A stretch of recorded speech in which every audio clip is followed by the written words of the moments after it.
గాలి జనార్దన్ రెడ్డి సరే, మరి జగన్ సంగతి ఏంటి? ఇప్పుడు జనం అడుగుతున్న ప్రశ్న ఇదే. ఓబులాపురం మైనింగ్ కేసులో తీర్పు 14 ఏళ్ల తర్వాత సిబిఐ మంగళవారం నాడు తీర్పిచ్చేసింది. గాలి జనార్దన్ రెడ్డితో పాటు మొత్తం 4గురిని దోషులుగా తేల్చి శిక్ష కూడా వెంటనే విధించింది.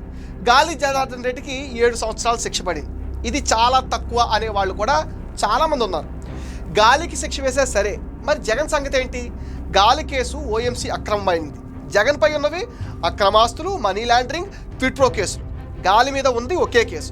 అదే జగన్ మీద అయితే 6 ఈడీ కేసులు, 11 సిబిఐ కేసులు, 21 క్రిమినల్ కేసులు, మొత్తం కలిపితే 38 కేసులు.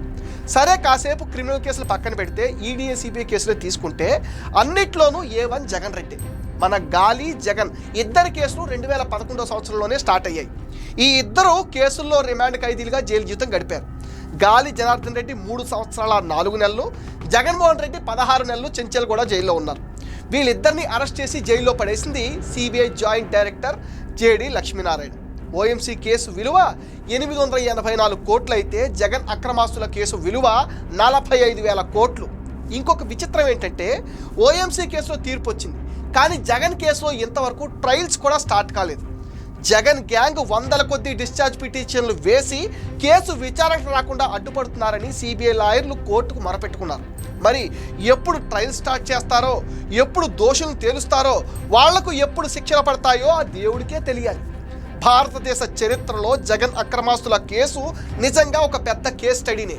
14 సంవత్సరాల నుండి కేసు నడుస్తూనే ఉన్నాయి.